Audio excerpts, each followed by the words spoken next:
Voltamos, página 107. Afinal, história. Quais são os principais serviços públicos oferecidos a nós? Antes de chegar nisso, nós vamos pensar o seguinte: nós vamos trabalhar a questão do serviço público e a questão dessa necessidade desse serviço. Você já imaginou não existir esse serviço público? Essa necessidade, a oferta desse serviço? Já existiu isso? Já existiu. Já chegou a ponto, por exemplo, do pessoal fazer xixi em balde, o cocô, que são as necessidades fisiológicas, né? E o que fazia? Jogava em balde, nos baldes, depois jogava nos rios, às vezes ia para o fundo dos quintais. Isso trazia o quê? Várias doenças, né? É prejudicial? Era prejudicial, onde várias pessoas também ficavam contaminadas, haviam mortes mais cedo. Então, há necessidade desse serviço público, sim. Alguns lugares acontece das pessoas adoecerem devido à falta disso? Acontece. E qual que é a necessidade desse saneamento, desse o básico, né? Lá embaixo vai falar. Eu vou deixar para falar aí lá embaixo. Então, por isso que a gente tem que pensar bastante sobre questionar, a gente buscar e ir atrás disso, ok?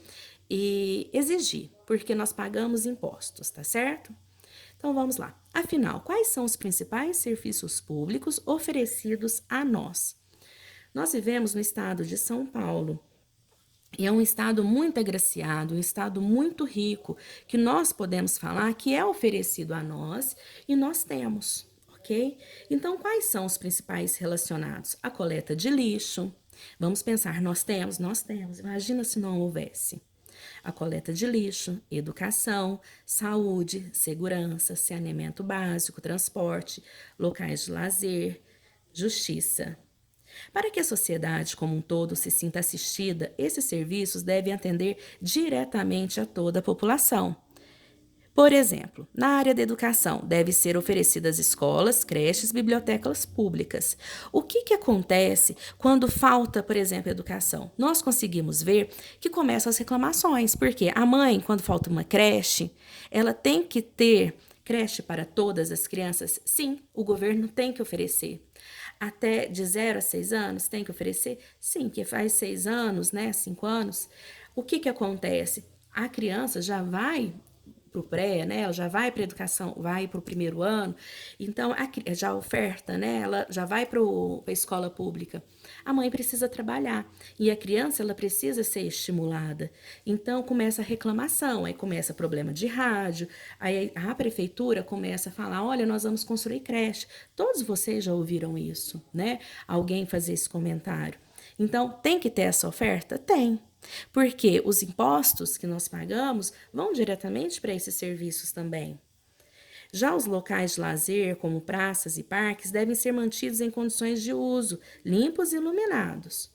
O mau funcionamento de um desses serviços acaba comprometendo o outro, o que pode colocar em risco o bem-estar e até mesmo a vida das pessoas. Você já imaginou uma praça sem estar limpa? Aí tem um escorpião lá, uma criança vai brincar, a criança é ferida pelo bichinho. Olha como uma falta de um saneamento, né? Uma falta de uma assistência vai causando, vai prejudicando. Então, a falta de um serviço também que seja monitorado prejudica. Então, por isso a necessidade desse acompanhamento. 4. Você já utilizou algum desses serviços públicos em sua cidade? Conte aí, vamos conversar. Pensa, reflita. Serviços públicos no Brasil. Quando o Brasil ainda era uma colônia de Portugal, ou seja, é como se aqui é Portugal, Portugal tá aqui, né? O Brasil tá aqui. É como se fosse, vamos pensar assim, como se fosse um bairro, né? A colônia, mesmo tendo aqui um oceano separado, que era dependente. Aí Portugal mandava.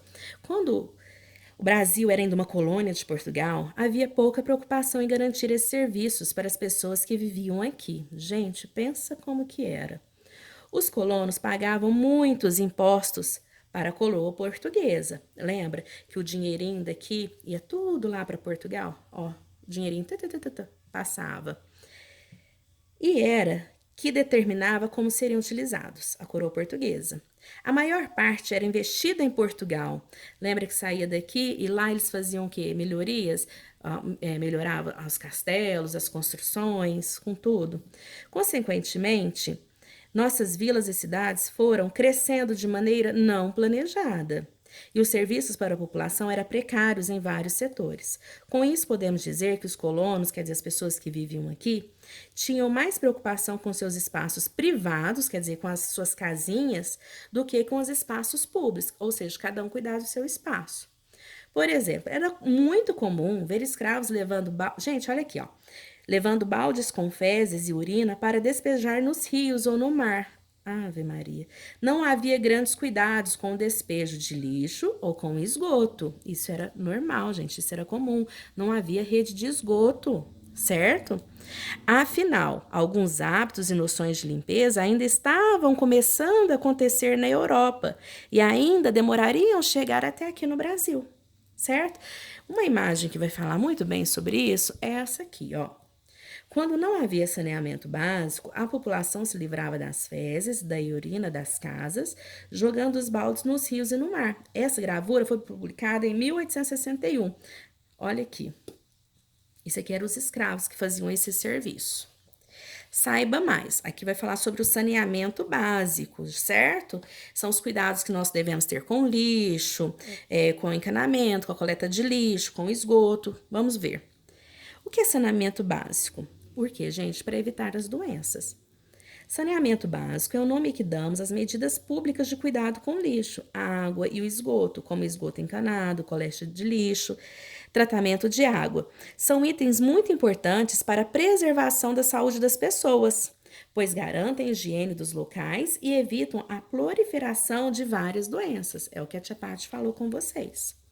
Por gentileza, vamos virar a folhinha lá. Eu vou fazer outro vídeo falando de algumas mudanças com a vinda da corte portuguesa. Essa folha aqui ela é muito importante, vocês vão gostar de entender sobre isso, tá joia?